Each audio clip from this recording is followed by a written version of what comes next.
यह कहानी एक ऐसी फर्जी टीचर के बारे में है जो अपने ही एक स्टूडेंट के प्यार में पागल हो जाती है और उसको पाने के लिए वह बेशर्मी की किस हद तक जाती है। आज की कहानी में हम जानने वाले हैं। तो कहानी की शुरुआत मेन हमें जेसन नाम के एक जवान लड़के को दिखाया जाता है जो एक स्टूडेंट होने के साथ साथ एक सोशल मीडिया पर्सनैलिटी भी है और फेसबुक पर उसके कई सारे फॉलोअर्स भी है क्योंकि सिंगिंग जेसन के पैशन होता है। इसके बाद हमें एक कैथोलिक स्कूल को दिखाया जाता है जहां जेसन के पेरेंट्स समर वेकेशन के बाद जेसन और उसकी बहन जॉय को स्कूल छोड़ने के लिए आए हैं। वही सारा नाम की एक लड़की को भी दिखाया जाता है जो जॉय की रूममेट होती है और वो जेसन को लाइक करती है। जेसन के फादर चाहते हैं कि जेसन सिंगिंग छोड़कर अपनी पढ़ाई पर ध्यान दे, पर जेसन म्यूजिक को अपना प्रोफेशन बनाना चाहता है। वही सिस्टर रेबेका को दिखाया जाता है जो जेसन और जॉय की टीचर है और वो जेसन के पेरेंट्स से यह प्रॉमिस करती है कि वो जेसन और जॉय का ख्याल रखेगी। इसके बाद सिस्टर रेबेका स्कूल की नई टीचर सिस्टर सोफिया से मिलती है जिसका आज स्कूल में पहला दिन है।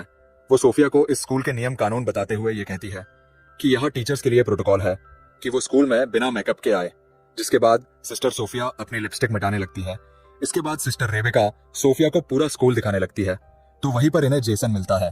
तो सिस्टर रेबेका उससे उसकी नई टीचर सिस्टर सोफिया से मिलवाती है, लेकिन सोफिया ये देखती है कि आज जेसन थोड़ा अपसेट है, जिस पर सिस्टर रेबेका उसे बताती है कि जेसन ने नशे के हालत में अपने फादर की कार का एक्सीडेंट कर दिया था। तब से जेसन के डैड उससे नाराज रहते हैं और जेसन स्टूडेंट होने के साथ साथ एक सोशल मीडिया पर्सनालिटी भी है।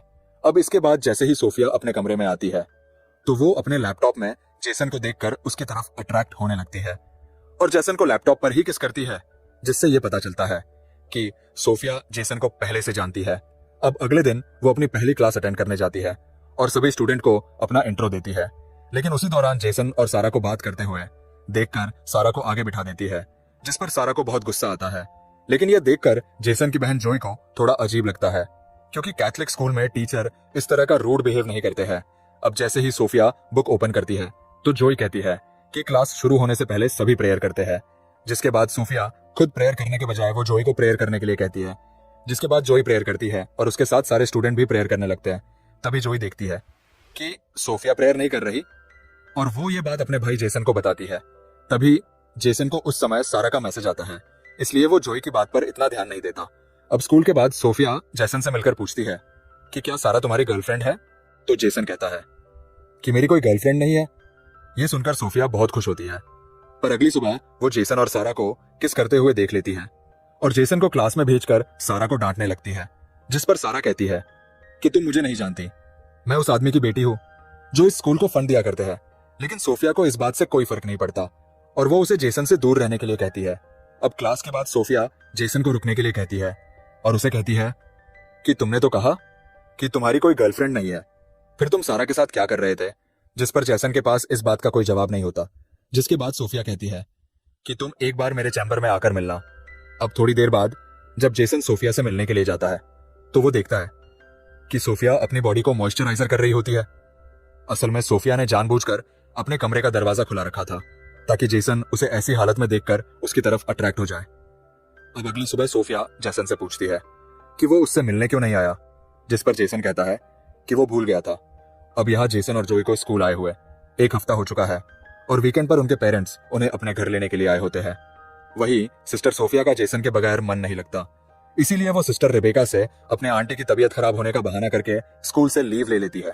इधर घर पर जेसन अपने डैड से कहता है कि वो स्कूल से 1 साल की छुट्टी लेकर अपने पैशन पर काम करेगा, लेकिन उसके डैड चाहते हैं कि वो अपना फोकस पढ़ाई में लगाए।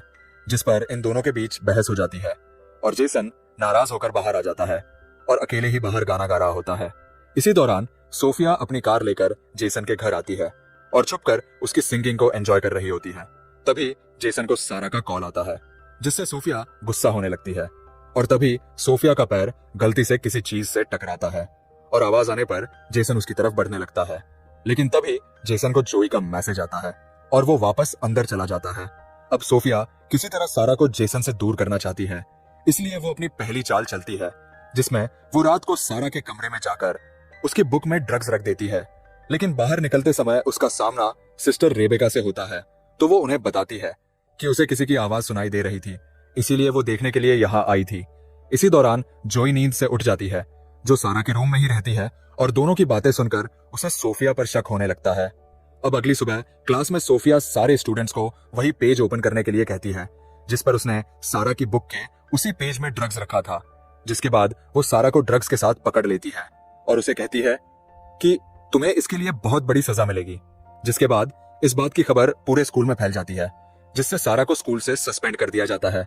इसके बाद सोफिया सिस्टर रेबेका से कहती है कि आपको इस स्कूल की रेपुटेशन बचाए रखनी है तो आपको बॉयज के कमरों की भी तलाशी लेनी चाहिए। जिस पर सिस्टर रेबेका जेसन और उसके दोस्तों के कमरों की तलाशी लेते हैं और उन्हें जेसन के बैग से शराब की बोतल मिलती है। दरअसल ये काम भी सोफिया ने ही किया होता है, लेकिन जेसन टीचर को कहता है कि मुझे नहीं पता कि ये बोतल कहां से आई और किसने रखी है। अगर आपने मुझे सस्पेंड कर दिया तो उस काम के लिए मेरी लाइफ बर्बाद हो जाएगी, जो काम मैंने असल में किया ही नहीं। और अगर मेरे डैड को यह बात मालूम हुई तो इस बार ये मेरी जान ले लेंगे। ये सुनकर सोफिया उन्हें एक सुझाव देती है, जिसमें जेसन की सजा ये होगी कि वह 1 हफ्ते तक स्कूल के वो सारे काम करेगा जो अक्सर यहाँ की सिस्टर्स किया करती है। और जेसन भी इसके लिए मान जाता है। अब इसके बाद हमें पास्ट का एक सीन दिखाया जाता है कि किस तरह सोफिया ने सोशल मीडिया पर जेसन को देखा और वह उसके सॉन्ग्स और उसके आवाज की फैन हो गई और वह जेसन से मिलने के लिए सोफिया नाम की एक सिस्टर जो उसी स्कूल में ट्रांसफर होने वाली थी, उसका मर्डर करके उसे ठिकाने लगा दिया और उसकी जगह सारे डॉक्यूमेंट्स चेंज करके सिस्टर सोफिया बनकर स्कूल में एंटर हो गई। अब कहानी प्रेजेंट टाइम में आती है, जहां हम देख पाते हैं कि जेसन स्कूल के काम कर रहा है और पौधे लगा रहा है। इसी समय सोफिया वहां आती है और हेल्प करने के बहाने उसको उकसाने लगती है। वही जोई यह सब नोटिस कर रही होती है। अब अगले सीन में हम देखते हैं कि सोफिया आखिरकार सारी धार्मिक हदों को पार करते हुए रात को जेसन के कमरे में एंटर हो जाती है और अंदर जाते ही वो मोबाइल रिकॉर्डिंग ऑन करके रख देती है और अपने गले से नेकलेस उतारती है। तभी जेसन की नींद खुल जाती है और वो देखता है कि सिस्टर सोफिया उसके सामने है और उसे अजीब लगने लगता है। लेकिन सोफिया जेसन को अपनी अदा में बहकाने की कोशिश करती है और पास आकर जेसन को किस करने लगती है। लेकिन जेसन को डर लग रहा था कि यह सब पाप है और उन्हें यह सब नहीं करना चाहिए, पर सोफिया के मनाने पर वो उसकी बहकावे में आ जाता है और आखिरकार दोनों एक दूसरे के बिल्कुल करीब होकर इंटीमेट हो जाते हैं। अब अगली सीन में हम देख पाते हैं कि जेसन रिग्रेट होकर चर्च में जाता है फादर से इस बात का कन्फेस करने के लिए कि उसे एक बहुत बड़ा पाप हो गया है। अब वो जैसे ही फादर से माफी मांगने लगता है तभी वह देखता है कि वह फादर की जगह सोफिया है और वो उधर ही आकर उसके गोद में बैठकर उसे किस करने लगती है और एक बार फिर से दोनों वहां पर इंटीमेट होने लग जाते हैं। अब इस इंसिडेंट के हुए 1 हफ्ता गुजर जाता है और जेसन अपने घर चला जाता है, जहां उसे सारा का मैसेज आता है जिसमें वो उसे रात की पार्टी के लिए इनवाइट करती है। वही सोफिया भी स्कूल से निकल रही होती है, पर तभी वो सिस्टर रेबेका को किसी और स्कूल के फादर से असली सोफिया के बारे में बात करते हुए सुन लेती है, जिससे उसको यह पता चला है कि वो फादर असली सोफिया को बहुत पहले से जानते हैं। यह सुनते ही वो घबराकर कार की तरफ बढ़ने लगती है, लेकिन तभी सिस्टर रेबेका उसे देखकर कहते हैं कि तुम कहाँ जा रही हो, जिस पर सोफिया उन्हें अपनी आंटी की मेडिकल इमरजेंसी का बहाना करके वहां से निकल जाती है।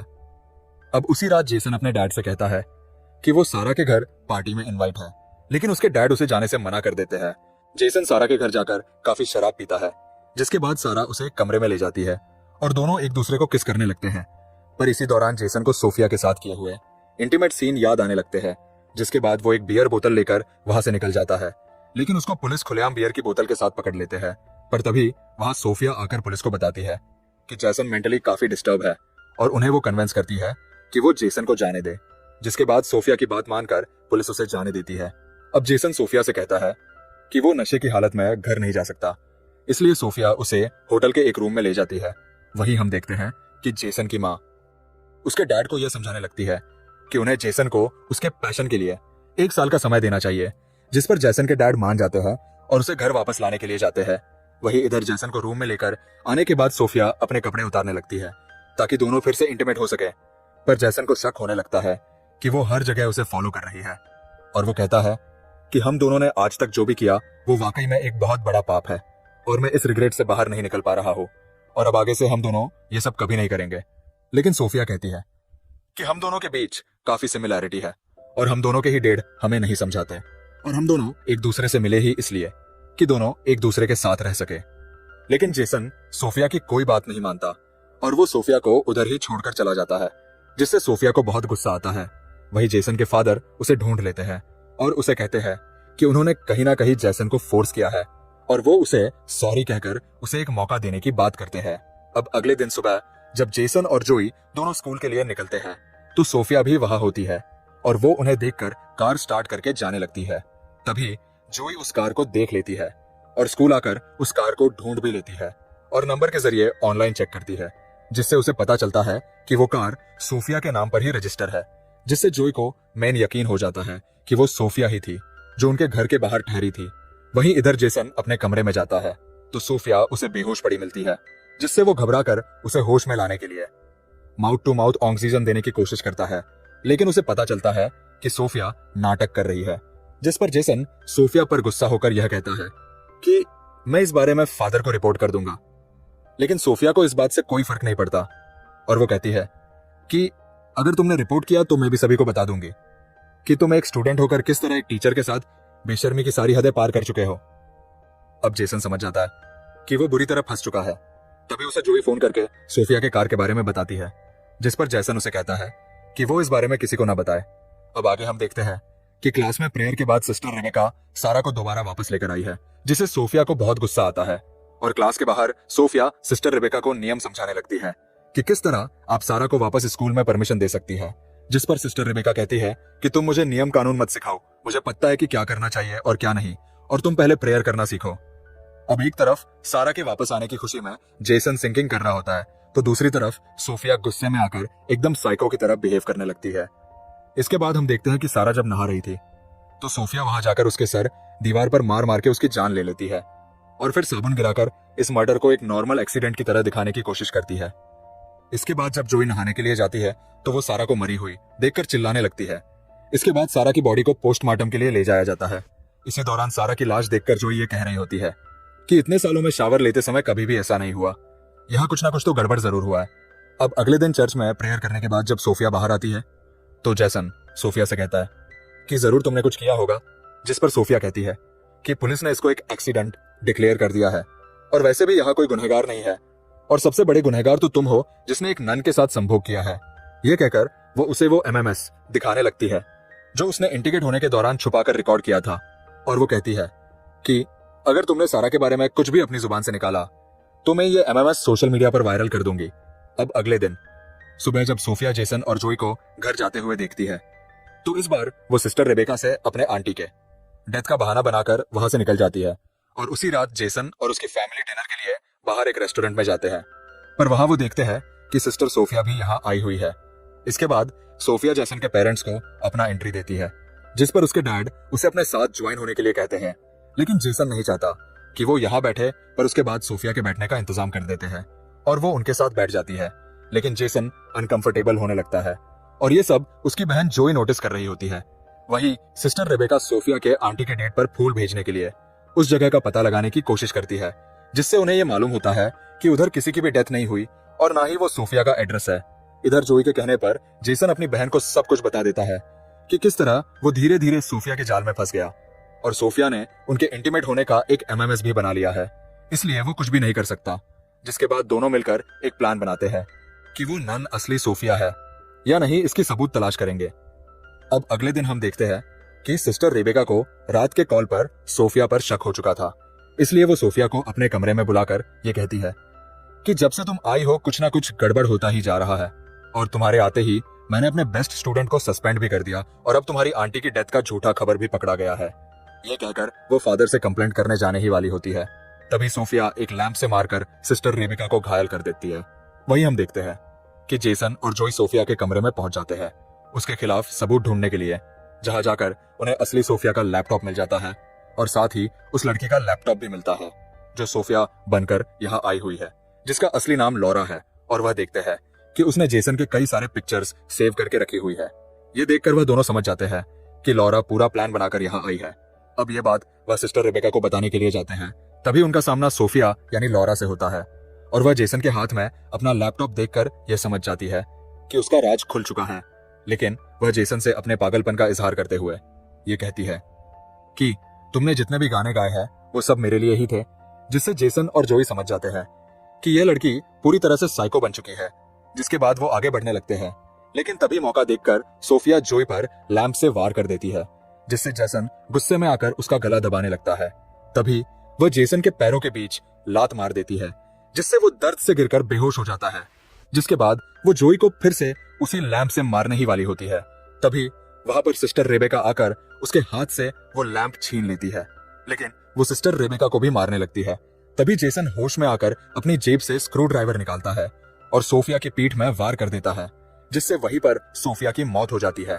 इसके बाद हमें स्कूल के ग्रेजुएशन का दिन दिखाया जाता है, जिसमें जेसन के डैड जोई को उसकी मॉम की कार और जेसन को एक नया गिटार गिफ्ट करते हैं।